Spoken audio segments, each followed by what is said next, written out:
Good evening, ladies and gentlemen, boys and girls. Welcome to Ecovisionaries Global Group. It's my honor and privilege to welcome you all. Today is 40th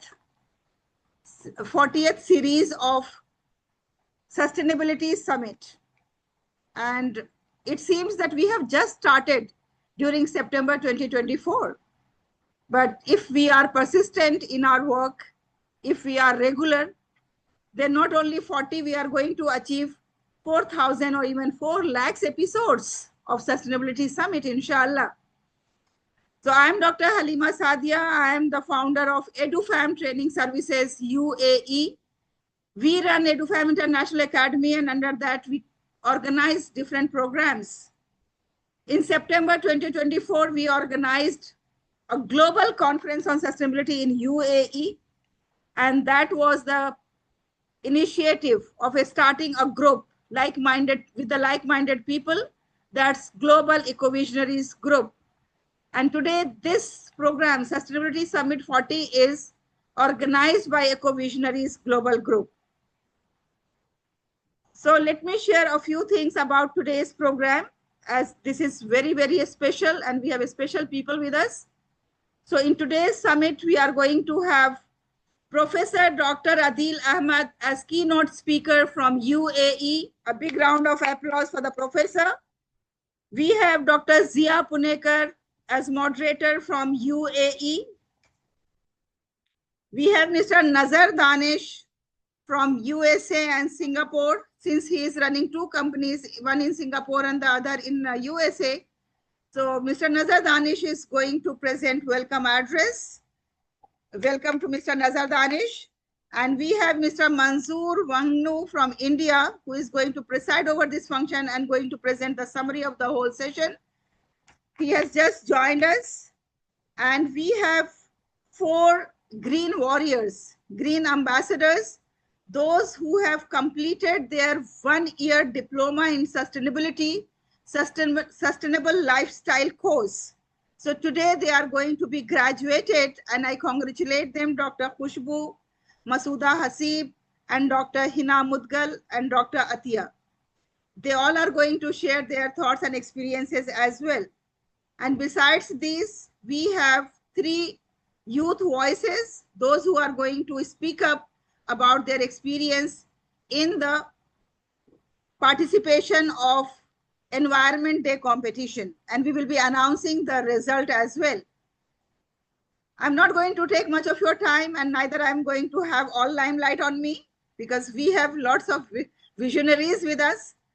So let me invite Mr. Nazar Danish, who is the Director of Operations, nascops.com, Global Sustainability and Tech Leader, award-winning professional with global experience across 21 plus countries, and he is specialized in IT sustainability, e-waste management, renewable energy, cybersecurity, and AI-driven circular economy.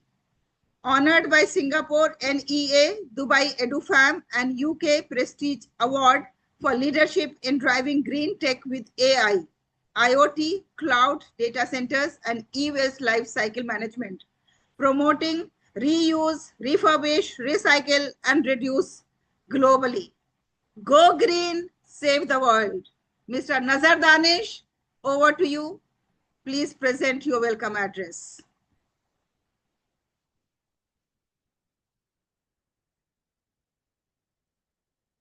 Yes, so Mr. Nazar Danish will be presenting in a while.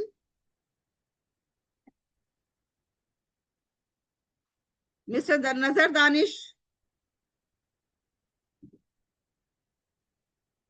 Okay. Hi, welcome everyone. Thank you, Dr. Halima, for handing over to me. Everyone, today we have a discussion on from theory to action.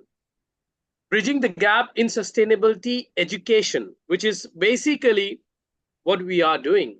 Educating everyone, trying to spread this knowledge, spread the sustainability. What is sustainability? How we can practice it, how we can implement it in our daily life cycle. At work, at home, and at the places where we have interference with other people to educate or even talk.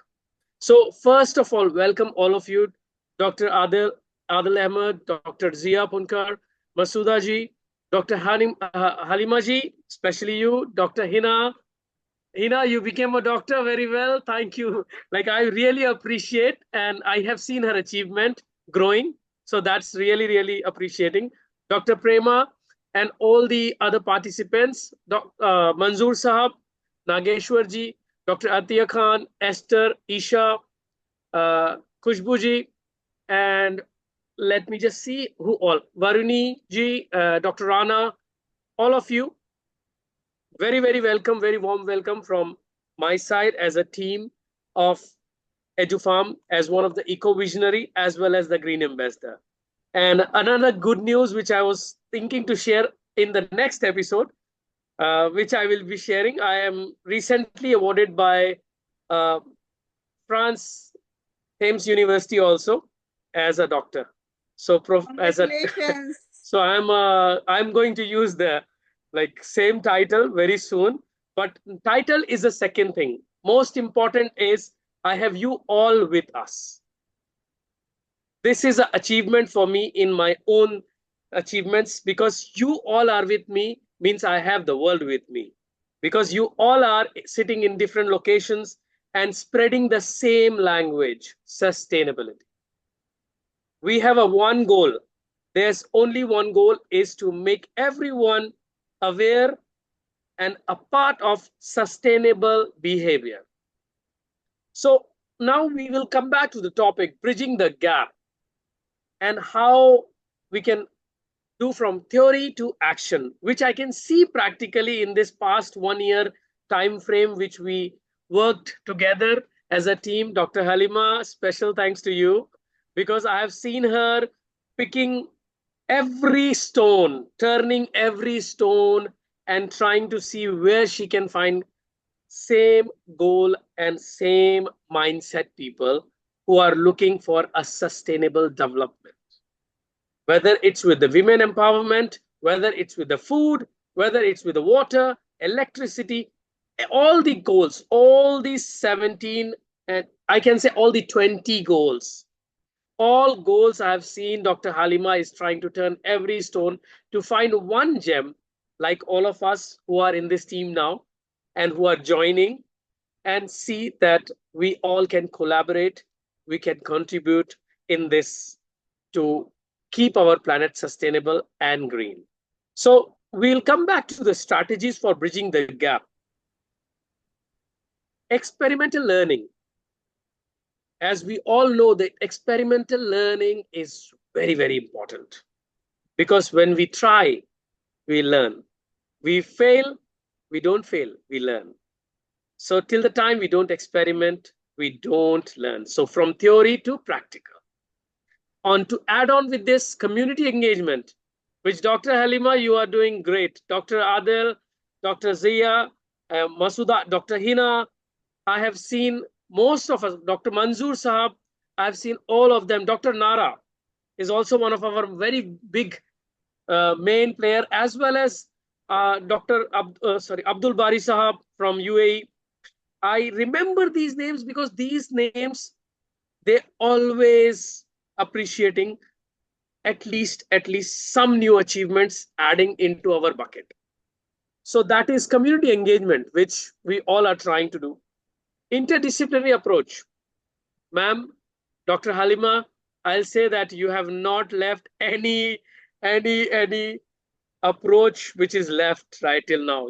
I've seen her working, and I appreciate that every person in this team is trying to approach in interdisciplinary approaches so that we all can be involved. You could be in industry which is, according to us, maybe that is not following, or that is not very important to follow a sustainability education. But no, every corner, every part, everyone who is connected to us is playing a small or a very vital role in keeping sustainability going on.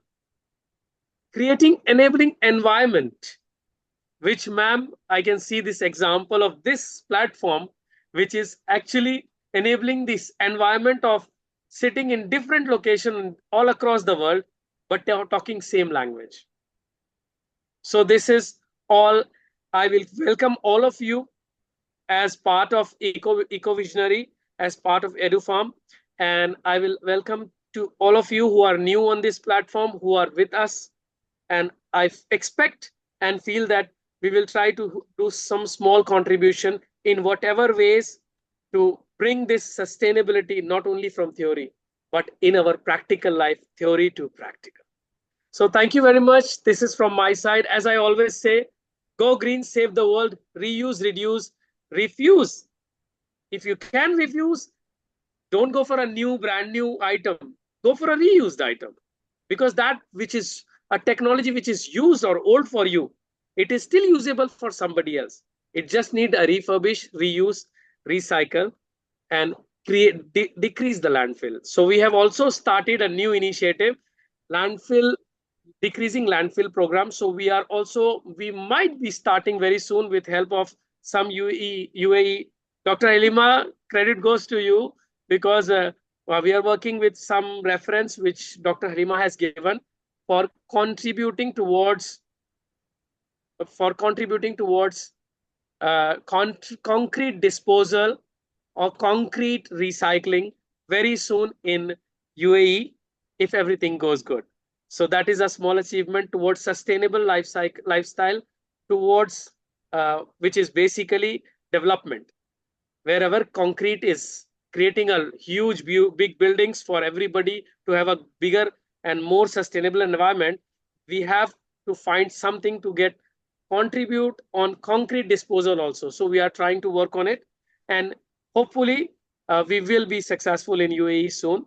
So all of you, welcome on this platform, and thank you very much.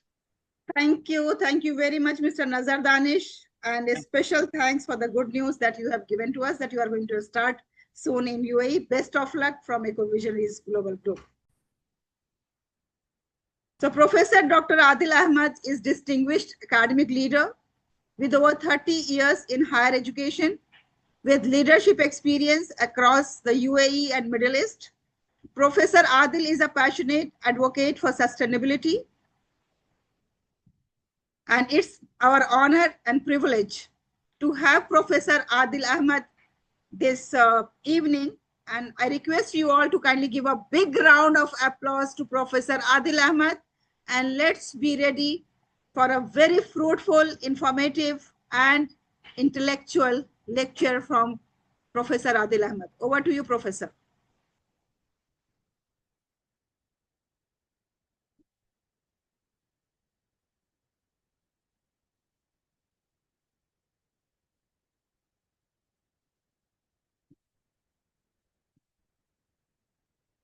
Professor, you can unmute yourself and start.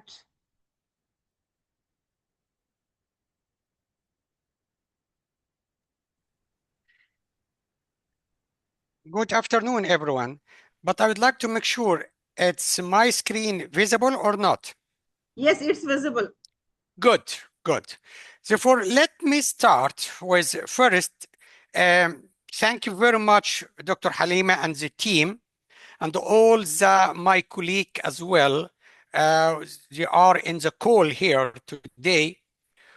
As Dr. Nazar mentions, we all with the same goal and the same page and the same paragraph and the same sentence and the same word, which it is sustainability. I would like to thank everyone. He or she a keen to move from the theory to practice. From what we teach in the classroom to the action, and to try to bridge the gap between what we are teaching and what is the people doing in the real world. Just a brief about myself. The last slide, I will give you opportunity to scan my QR code for the WhatsApp and for the LinkedIn if you'd like to connect with me. First, I would like to thank the EduFam and the training service in the UAE for organizing this important event or a summit, which started in 2024. And I've been actually for at least 8 keynote speakers in the same area, but in different places, some of the interdisciplinary education and research, and some about the role of community engagement, as Dr. Nazar, he mentioned about community engagement. And we, as educators, what is our role as an educator? I believe there is a 3 main rule for ourselves as an educator. We are facilitators, not teachers. We are facilitators for the learning, for our learners. I'm not call them students, I call them learners, because they come to the university in order to learn. And this is very important to make sure the students understand they are here in the university not only to get a piece of paper, call it you have a bachelor degree or you have a master degree or even you have a PhD degree or you have an MBA degree. It's a piece of paper. But the important, they should learn how they can learn and how they can move from the knowledge perspective to applying perspective. I always say, knowledge, it is not the power. Most of the people saying knowledge, it's a power. The more people they have a knowledge, the more power they have. But I always say, the power, it's applying the knowledge. Applying to transfer what you learn to what you can solve a problem for the world. And this is very important. As a starting point, we are not educators as a teacher, but we are facilitators, the learning environment for our students to set up the tune. They are here in the university or any higher educations to learn and how to apply what they learned in the real world. The second rule for us, it's a research. We need to make sure as well, we are always doing a research on sustainability as well. And the important is not only doing a research as a silo, because Sustainable Development Goals, SDG 17, if you take any one of these, you cannot as an engineer to solve this problem. You cannot as a social science, you cannot as a finance person, you cannot as an accountant, you cannot as an environment science people. No, we need to work together. Everyone, they have a role to play on that. And this is why it is very important to start with, just as you already mentioned about my bio, but quickly, I always keen as an academic facilitators in the classroom and as well as a leadership.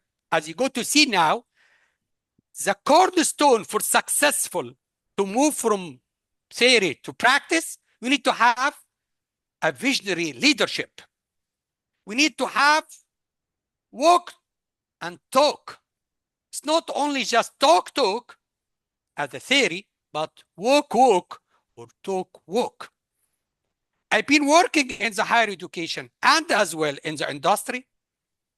I was leading one of the best family business in my family business for around 10 years. Therefore, I have a background on the industry and as well I have a background on the education. I've been actually in the higher education for 30 years. I worked in UK and I worked in Egypt and I worked in UAE and I done a lot of research as well with a multinational researcher from Singapore, from India, from Bangladesh. Therefore, we try to work together on that. I've been as academic president for Birmingham City University, and as well for vice president at Amity University for the institutional effectiveness, and it's very important to measure the effectiveness of the university by implementing the right skills, the right knowledge, the right competences in order to support our learners to be ready for the future. And I always say we need our learners as a student hit the ground running after graduation. It's not waiting what they're going to do after that. I am very strong advocate for bridging the gap between academia and the practice, because I already done around 10 years in the industry and around 30 years on the education. Therefore, I know exactly what's the challenge facing in the industry and what's the challenge facing us on the higher education. I always champion for the interdisciplinary. We're using what you call it a competency-based education, CBE. Not as a traditional method, as I go to explain now. In the same time as well, I offering as well a lot of consultancy as a court expert in Islamic finance. I have a lot of people, they have some court cases, but the court, they requested for me to provide like a court expert in Islamic finance, because I always keen to find out the synergy between Islamic finance, ethical finance, sustainable finance, ESG, and sustainable development goals. It's all under the umbrella of the impact investing. And I was one of the members of UK. When I was in UK, I spent in UK around 25 years. Part of the group is called Social Responsible Investing Group.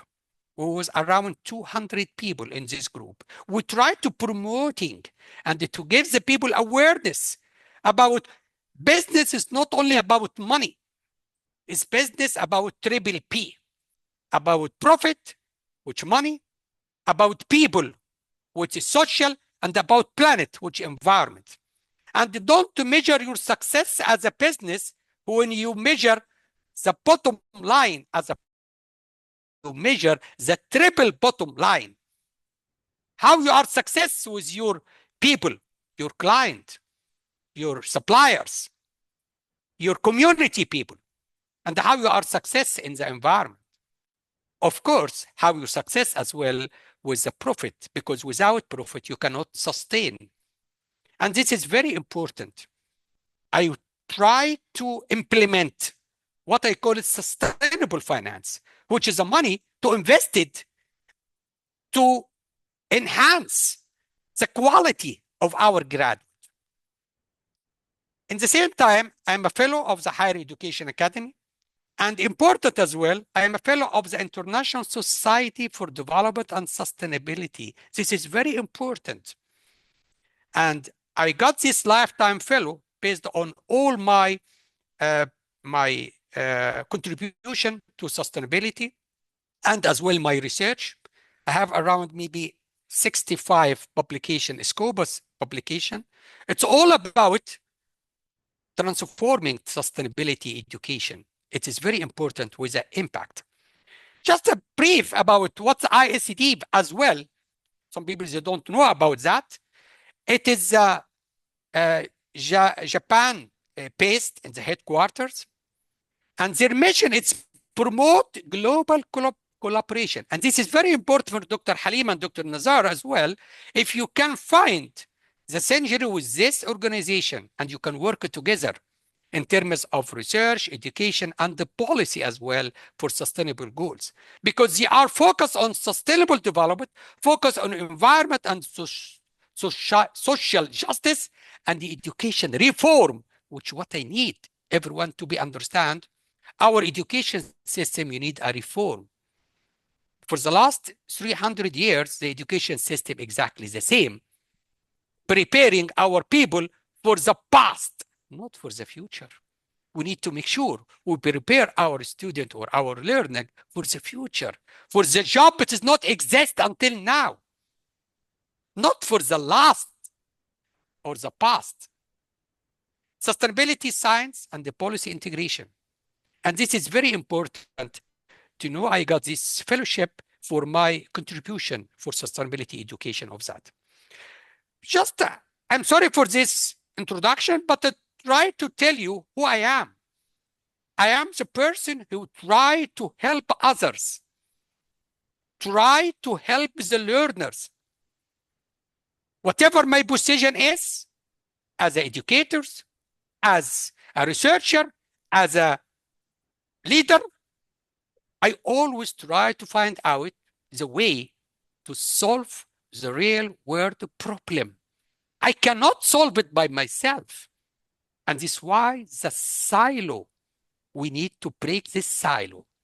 So for today's session, the key objective is discover how revolutions, sustainability education, by moving beyond theory and the embedded competency, not only knowledge, competency as a master skills-based education, CBE, which cultivate, very important, we are not trying to embed anything unless they have impact for real world problem solving, resilience, and the critical thinking. We try to diagnose, because if you have a disease, first step to have a curing of this disease, to diagnose first. If you go for any doctor and tell him, I have a headache, you have to diagnose first why you have a headache. And after that, start to write the prescription for you. And this exactly, there is a gap. There is a disconnect between theory in the education institution and the practice. You need to diagnose it. Why? After that, I will give you some global and regional success story, because I would like to bring you as well. I am optimismal person. I always looking for the half cup full. I never look for the half cup empty. All my life, I am a positive person. And I always try to say there is a circle of concern and a circle of influence. And you need to focus more for the circle of influence. The circles of influence means what is in your control. Don't focus for what it is in your control. Like what you can see in the world now, in ourselves as an individual, we have a concern, but you cannot control. We cannot stop the war. We cannot stop any climate problems, but we can play a role to solve this. We need to present as well a strategy for us as an educator and for policymaker and for business as well. And we need to align our educational outcome to the SDG and the national agenda. Very important. There is a global agenda and you need to localize. And always I believe on thinking globally and act locally. Because thinking globally to understand the global issue and act locally. As Dr. Zay mentioned, I was the president for the BCU, Birmingham City University, but we use the same curriculum in UK, in Birmingham, but we try to localize it by case study from local. And this is why thinking globally and act locally, because we need to make sure our students are aware of that. This keynote, actually, we explore the critical disconnect. Yes, there is a disconnect, and we need to agree with that. And I will give you proof of this disconnectivity. We need to highlight the innovative strategy. We need to think not only outside the box, no, we need to think beyond the box. We need to create a different box, not only create normal ways, no, we need to think outside and beyond the box. And the key here, it is the limitation of traditional sustainable education. Yes, there's a traditional. And we gave a case study for successful story and the rule of interdisciplinary collaboration and the call for action for every one of us. What I'm going to cover today is just to quickly about introduction and the motivation. And I think you're already aware about my motivation about sustainability. But the important thing, what is the current state of sustainability education at the moment with the evidence? And what's the urgency of the bridging the gap? And we'll give you a successful story. And after that, I will provide the strategy to close the gap. And what is the role of the leadership, as I said before? What is the role of the leadership? We need to have a visionary leadership to drive the change. And you need to call for action. And how we can collective responsibility again. Not individual, we will solve the problem, but working together. And you need to look for the future as well. And after that, I will have any question. The first, and I need every one of us to think about that. Just only for 1 minute. What is the purpose of the university study? Why the student come here? And everyone who would like to volunteer to tell us what is the purpose of the university. Because in order to bridge the gap between the theory and the practice in terms of sustainability, we need to understand what is the purpose. Always when we have any issue, we don't need to think about what's this issue and how we can solve it, but we ask about why we have this issue. Why? Very important. To measure why, we need to ask why the purpose. And I know some of you will talk about, oh, we give the student opportunity to get the job. Or somebody say, oh, we give the student opportunity to understand the real world problem. And some people said to get a degree. And some people said different. And I try to bring all of this because I done this through workshop. And the workshop spent around 5 hours. As a professional development courses, I provided for the higher education. And I ask every individual to write just one purpose. And after that, we open a discussion. But I'll give you here the common purpose as a result for my focus group, because I've done a lot of focus group with the educators. The first one, it is a knowledge acquisitions. Therefore, some people said, oh, we attend the university in order to provide an environmental, very important. We need to environment to gain in-depth knowledge in a specific field, whether they are finance, accounting, civil engineering, aerospace, medicine, nursing, whatever subject you have, social science, whatever subject, psychology, accounting, which helps the student to become an expert in this chosen discipline. And this is one job to provide as a knowledge acquisition. But the importance of knowledge acquisition, it's knowledge applying. How they apply this? We are not only give the student knowledge acquisition, but as well how to solve the real world problem. Skills development, yes, educations provide critical thinking, analytical skills, problem solving. Some people call it soft skills, but I call it actually like a human capitals skills, human capability skills. Everyone, he should have analytical skills, whether they are engineering, they are nursing, doctors, accounting, finance, whatever. You have to have this critical thinking. Analyzing the problem, as I said, diagnostic first, and write the prescription later on. And other people said career preparation. Yes, we prepare the student to be a future career by providing qualification, piece of paper. which certificate of diploma or certificate of accounting or finance, bachelor, master, PhD, and providing an internship and the mentorship as well and the research project. And other people said, oh, higher education about personal growth. University, it's a life offer you opportunity for a personal development. Yes. And this is what is always take us for the lifelong learning. Because we need to think about our learners. It's not only the people coming from the secondary school, not the people coming from the GCE or A levels. No, those people just only part of segment, but the other segment of the people, they are working and you need to upskilling and reskilling.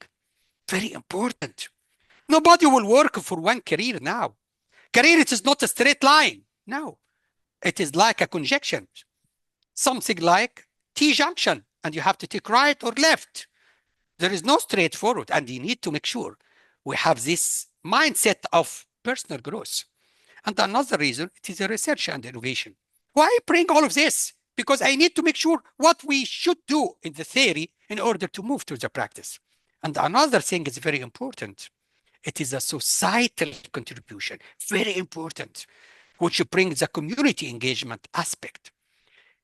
Individual can contribute positively to the society by applying their knowledge, applying the knowledge. Application of the knowledge, this is my main core, how to apply the knowledge to solve a social, economic, environment issue, which it is the Sustainable Development Goals. Very important to know.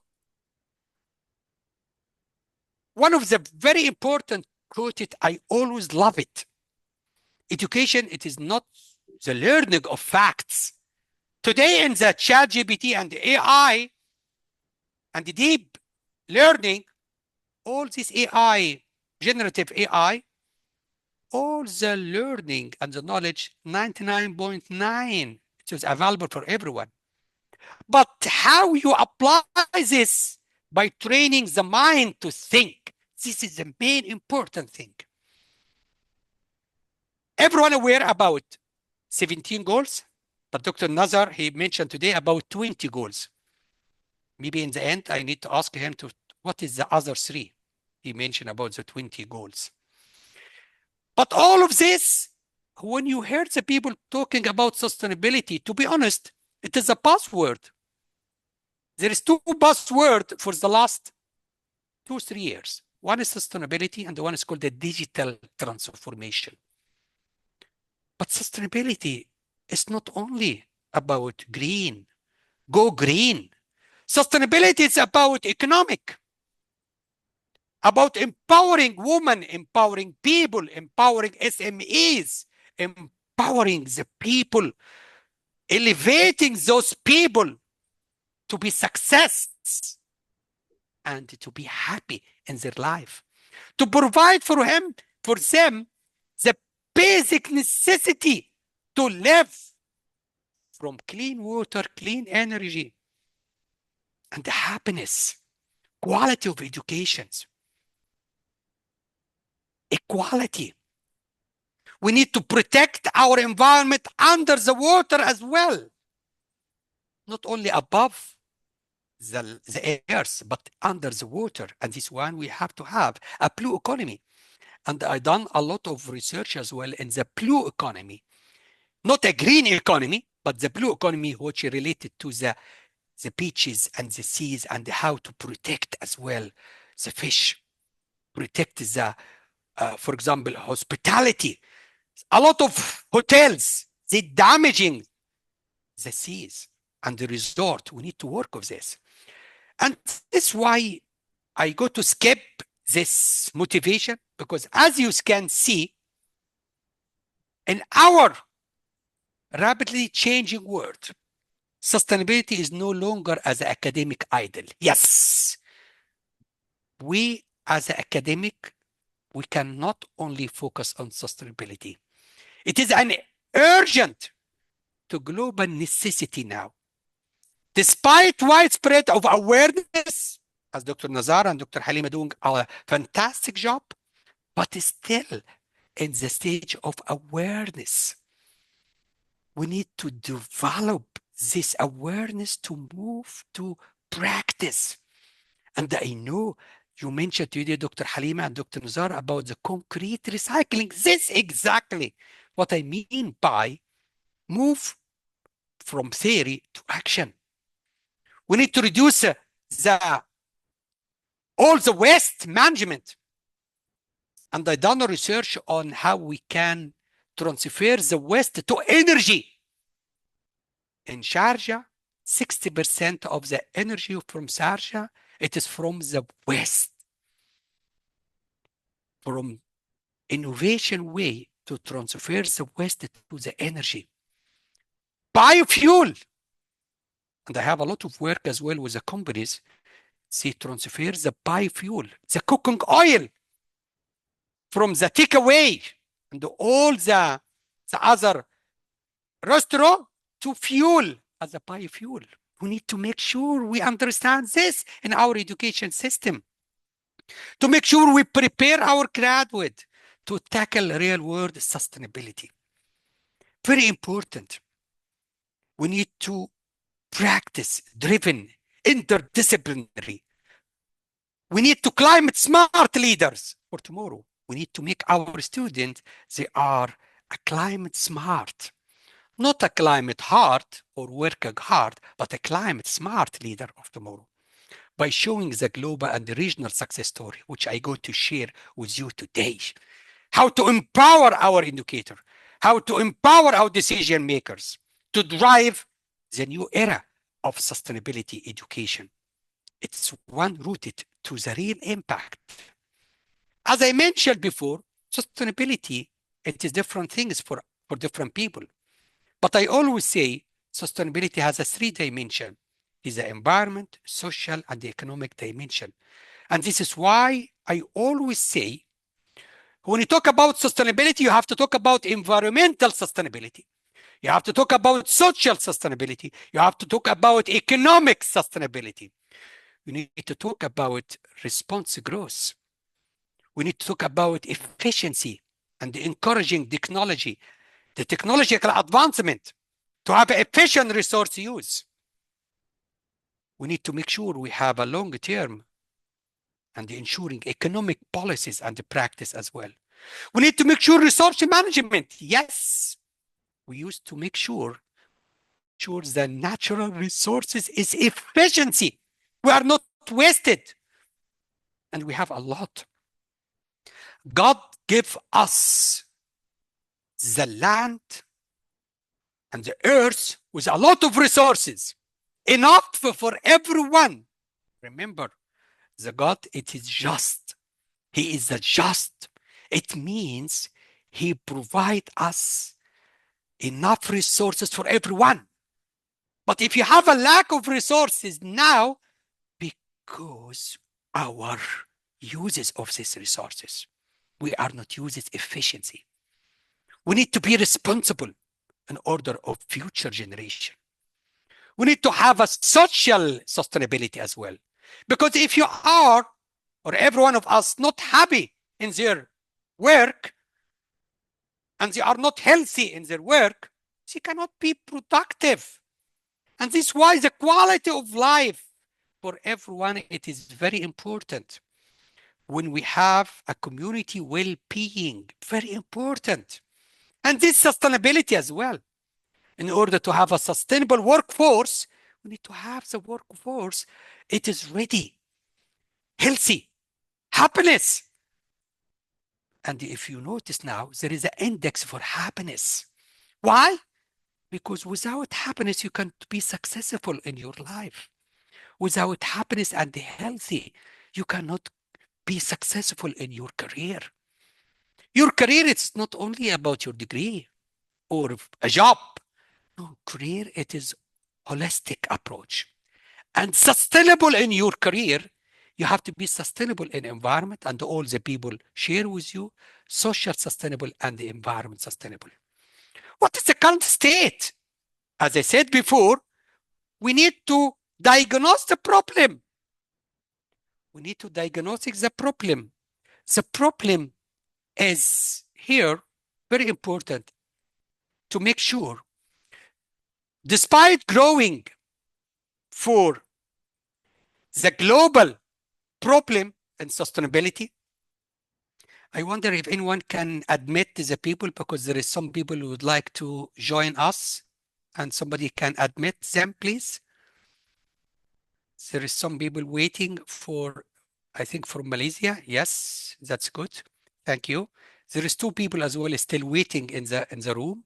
If you can admit them, to everyone got a benefit from the speech and the talk. Therefore, it's very important, despite the global spread, adaptation of the US Sustainable Development Goals, the current sustainable in education, it is remain fragmented. Yes, fragmented. We are not working together, working in a silo. And today I need, if there is a key message passed to you all, it's don't work in a silo. Break this silo and bridge. Every discipline will have their own island, but we need to have a bridges to make sure we are not fragmented, because fragmented means we use a lot of resources. We have insufficiency action oriented. And what is the key challenge here? It is overemphasize on theory and underuse of practice. Many university program, as I said, I worked on in UK, and I was as well external examiner in UK system. And the external examiners, they have access for all the program in order to provide something like advice, and you need as well to prove all the exams. So for I have access for a different university program, and I found still prioritization, it is a conceptual knowledge over a practical application. I know some people say, what is the evidence? I give the evidence now. Sustainability is often taught as an isolated subject. You will see some people in engineering, Dr. Zia, he's teaching sustainability in his engineering subject. I'm teaching in accounting and finance. Other people teaching in social science, other people teaching in psychology, other people in behavior finance, other people in discipline like medicine or nursery. Everything, it is isolated rather than embedded across the discipline. Real world tools like carbon accounting. Yes, until today, we are not measuring the carbon footprint. There is a lot of application, but again, it is fragmented. There is no global ESG. If you take ESG, as far as I know, there is a 5 framework for ESG. Which one I got to use it? Which one I need to implement it in my company or my university? There is no harmonization between all of these ESG framework. We need to have a system thinking remain absent in our curriculum. Yes, system thinking, it's how we solve the problem. Silo discipline, as I said. Environmental science, working alone. Finance people, working alone. Public policy, government, engineering, all disconnected to the program design. We are not designing the program as a co-design and the co-delivery. The lack of integration limits the student ability to solve the complex, multi-dimensional sustainable problem. The reason for that, there is no interdisciplinary learning. It is now, it is not an option. Interdisciplinary learning, it is not an option. It is essential. A limited industry and the policy alignment. Yes. You see like ADNOC, for example, as a petroleum, you see F&B, food and beverage industry. You see hospitality industry. You see the textile industry. Every industry, they are not aligned together. And you see the government as well, they have a policy, yes, but not one applies the policy. We have in UE, like a UE net zero 2050. We have the green economy strategy. Employers, the companies often report a mismatch between the graduate skills and the sustainability competencies required in the workplace. There is a gap. Another one, it is the assessment of the impact. A lot of people doing a lot of activity, awareness activity. Go green, but how you measure the impact? Some of the universities, they have a good ranking of the impact, but how you measure the carbon or a social footprint in their education practice, in their operational, in their electricity, in their hostel, in their labs. Tracking graduate contribution, very important, and still remain rare. Accountability framework, as I said, ESG. You have a 4 or 5 framework for sustainability. How we can integrate this in the learning outcome and are developed. Every course you have a learning outcome. Every program you have a program learning outcome. Are we integrating some of the learning outcome in the course level and the program level and the degree level, some of the sustainability learning outcome? I'm doubt for all the university do the same. Lack of scalable and experimental model, as Dr. Nazar mentioned about experimental learning. Yes, we don't have learn by doing model. We don't have a living labs. The labs, it is life. We don't have a community partnership. We don't have a capstones, still exceptions than the norm. We have a technology which help us. AI simulations, gamifications. And I have a research paper on the using the gamification in the climate tool as well. It's very important to make the learner or our student play and learn how to use the climate tools, and especially in our global south, because the global north, they can look after because they have already a systematic, but in the global south, still we need a lot of work to do. Some people say, Dr. Adel, you're saying there is a gap. Can you tell us supporting evidence? Yes, I give you evidence now with the source as well. Graduate preparedness gap. Yes, he's not ready.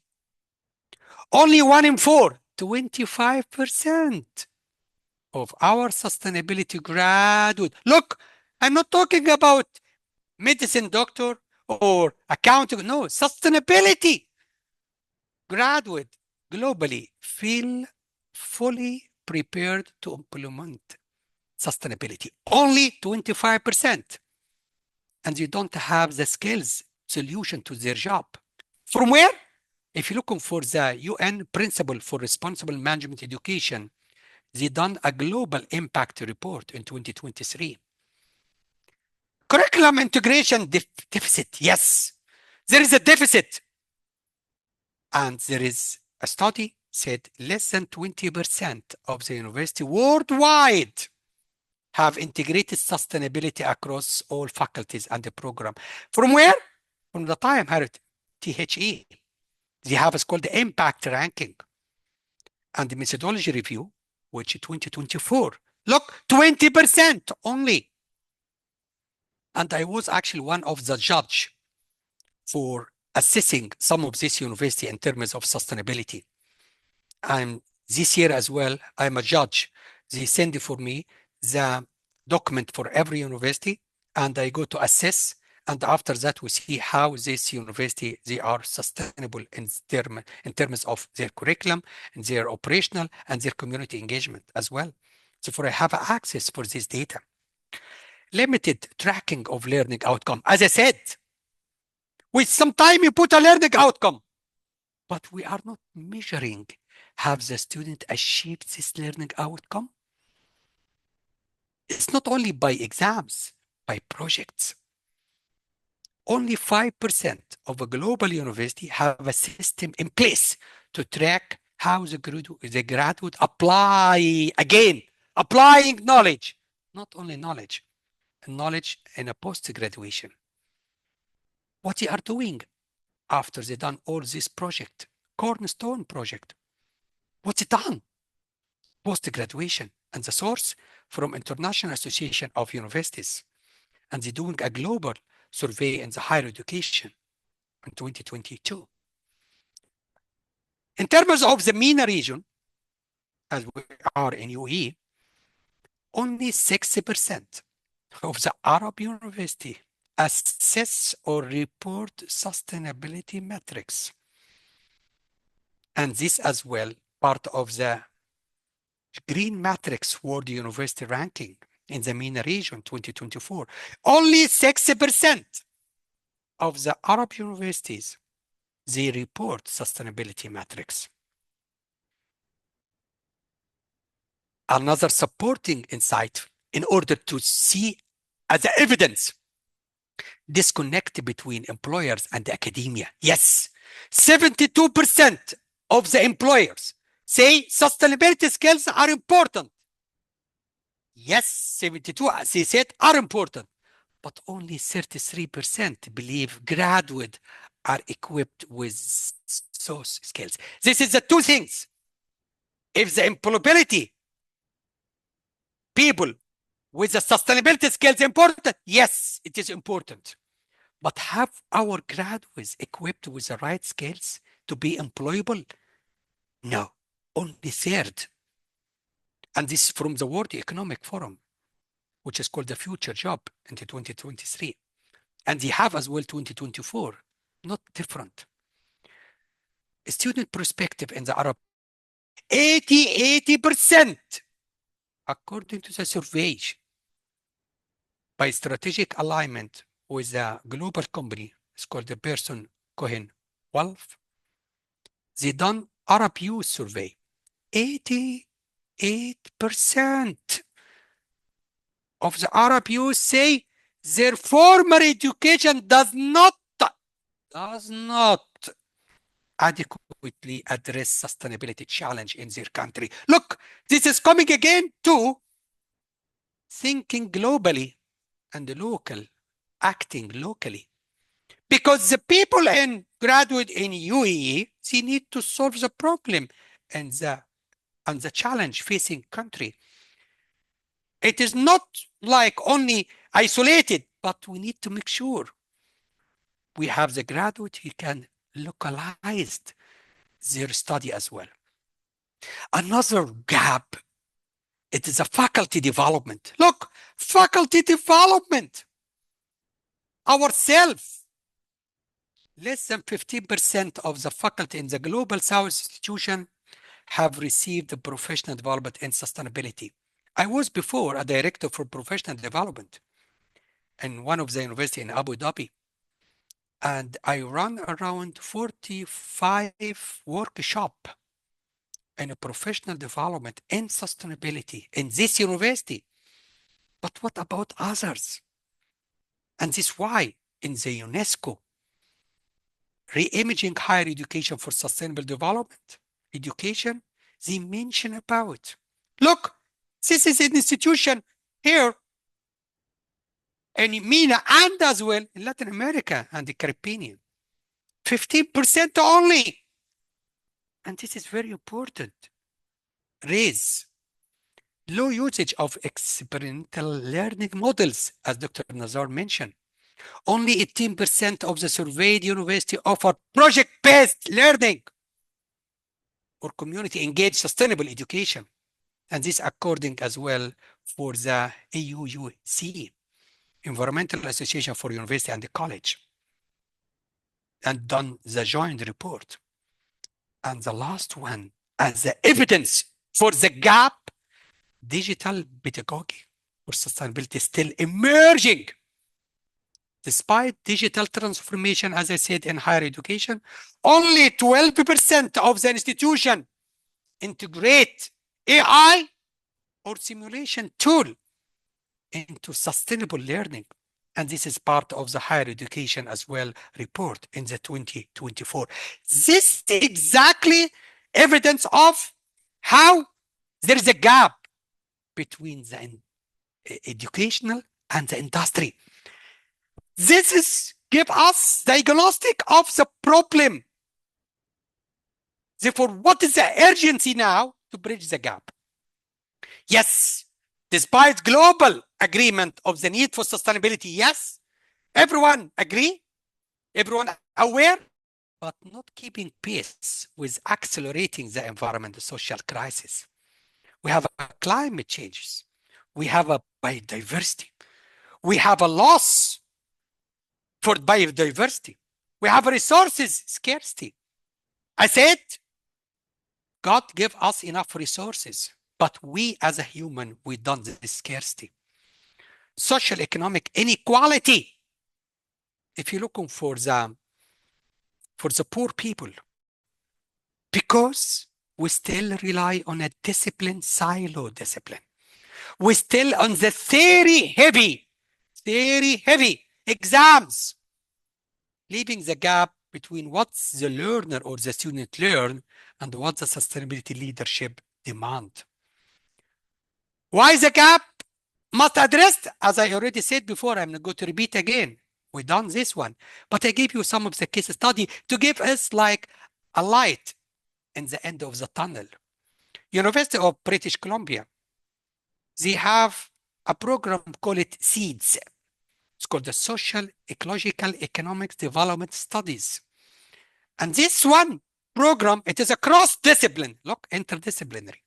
Bring a student from different disciplines, from finance, from social science, from engineering, and working as a team to implement sustainability project on a campus. Look, it is a live project, like West Audit. You go around and see how much energy we used. What is the source of our energy? What is the energy we use? What's the food system? What is the greenhouse gas tracking? This is a project. They embedded in their courses there in business engineering and the urban planning based on the competency-based assessment. And what's the impact? Again, it's not only put the program, measuring the impact.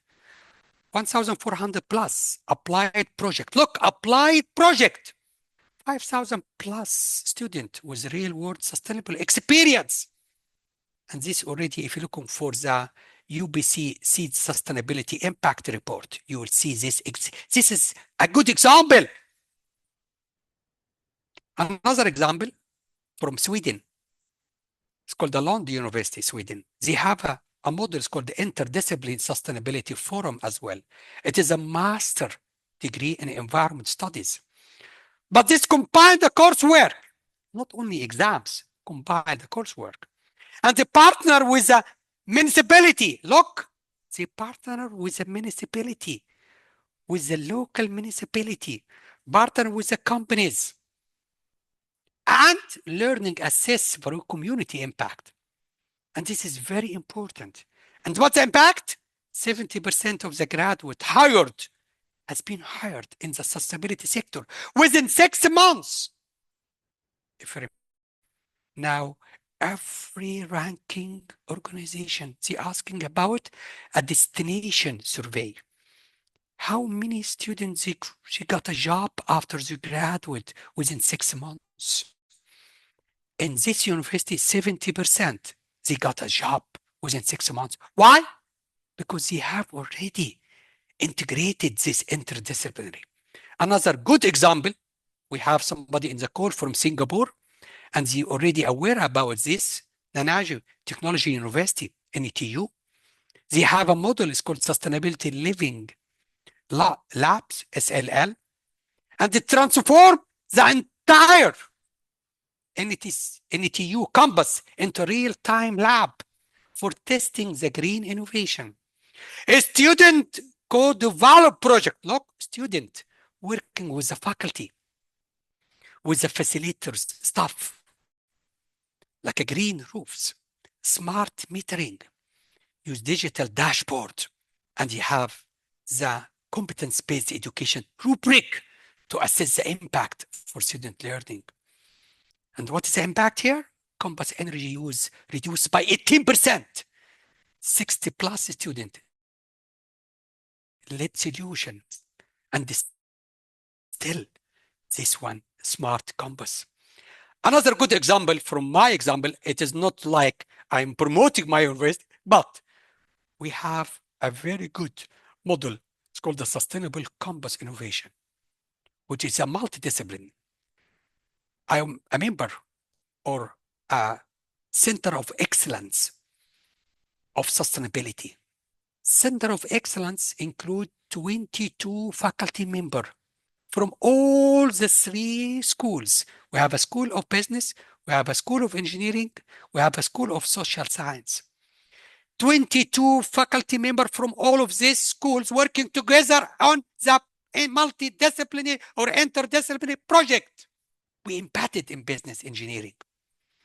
We projects, and I done a case study for our Amity University as well, and I published this paper as well as Amity using the CBE.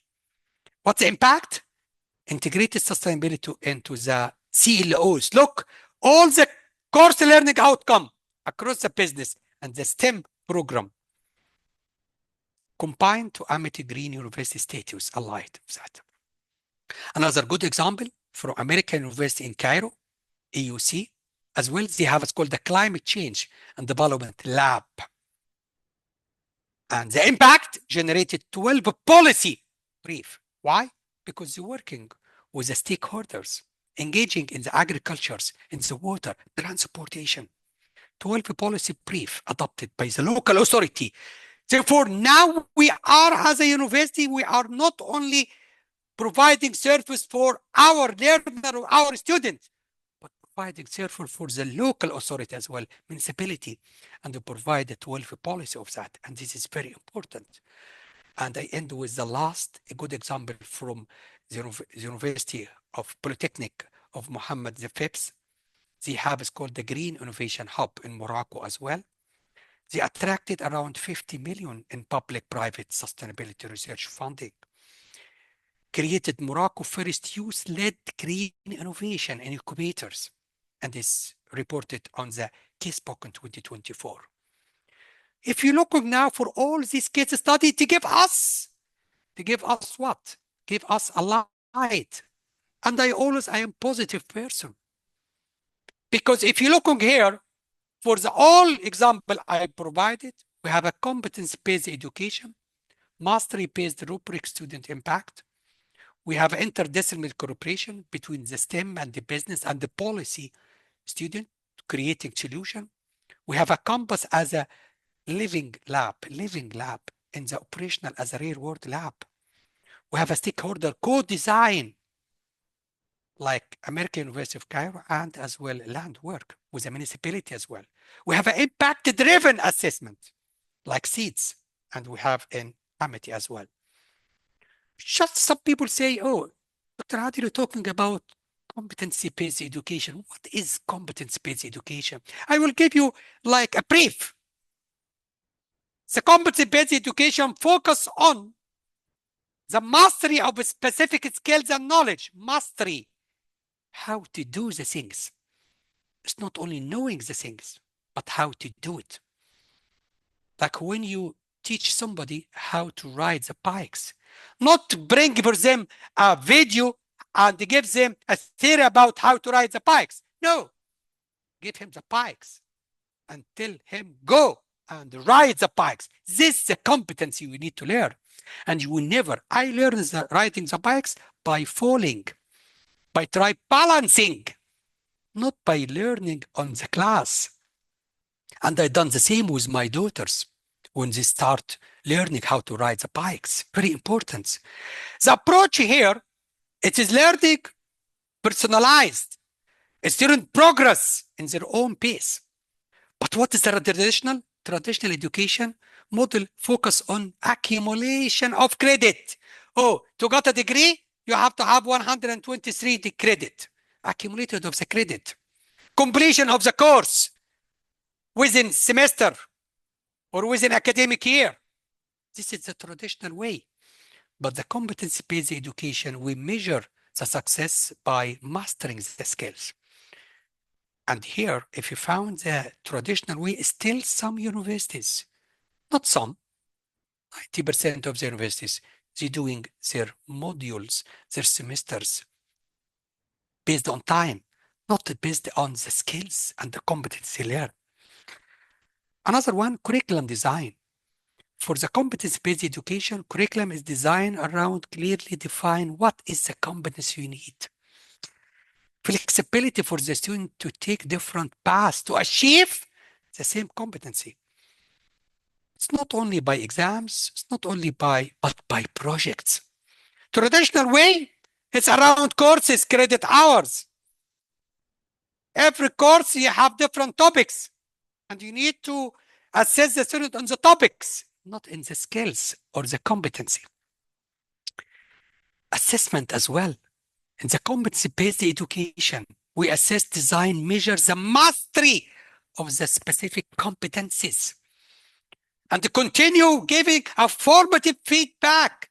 As everyone knows about the difference between formative feedback and the summative feedback. Always there is a two type of feedback. Feedback for learning and the feedback of learning. Feedback of learning, this is the summative assessment.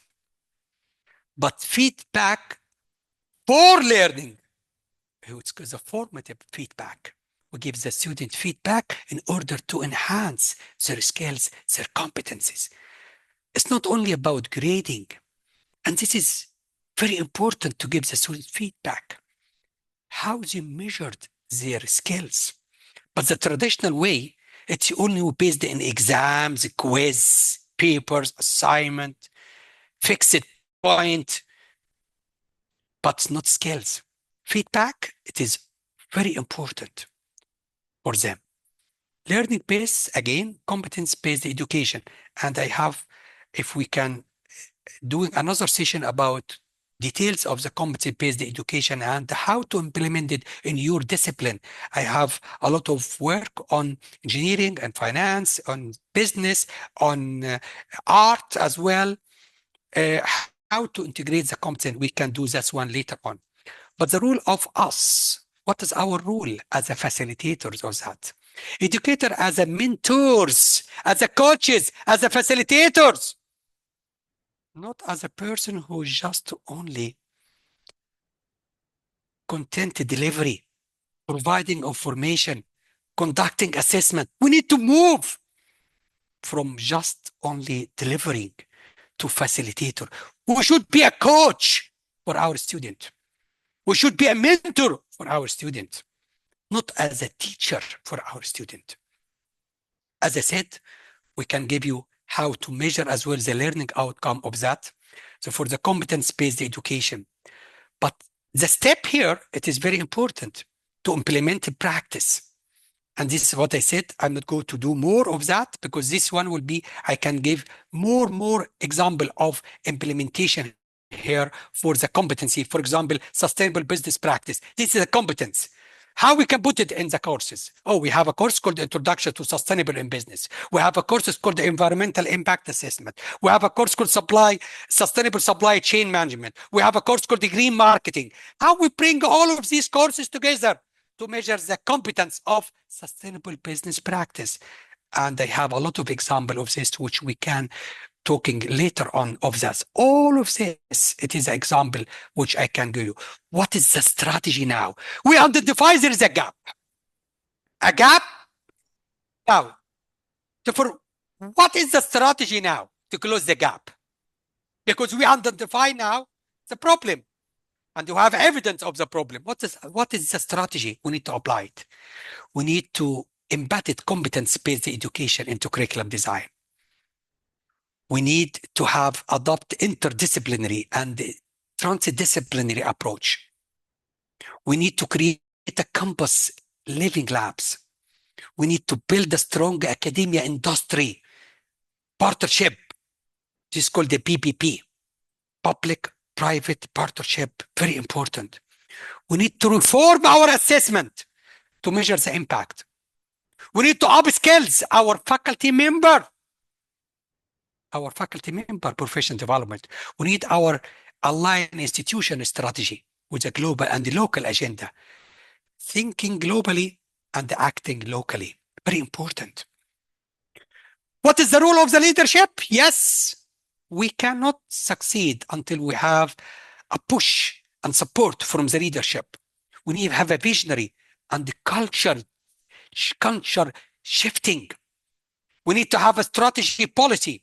We need to have a vision and a mission for every university. We need to have a performance metrics and accountability. We need to have a enabling collaboration and the ecosystem partnership between the academia and the industry and the government. We need to have a leading by examples, which I said, walk the talk, not talk the talk.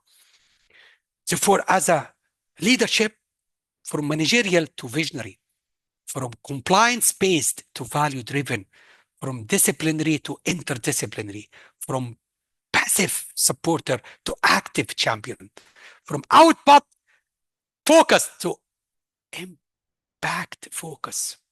Very important. The call of actions, it is very important. We need an inspire beyond the classroom. We need our student to lead with a purpose. We need academic leader, institution, champion. We need industry government. We need a global regional network. There's a lot of a challenge, resistant to change, stakeholders engagement, strategic planning, policy, support and advocacy, closing and the vision for the future. We need to have a sustainability is not only a specialization, but is a core competency embedded across all the discipline. We need our students are not only passive recipient of theory, but active. A change maker would be a change of the agent or agent of a change. We need university are not only ivory powers, but living, breathing ecosystem. We need real world relevance and collaboration. And I have a quote, I need to end with that. And this is my quote, which the classroom of today must cultivate the climate leaders of tomorrow. Not by what they know, but by what they Wow, do. beautiful. Yes. Wonderful, Let us wonderful. committed to turning knowledge into impact of that.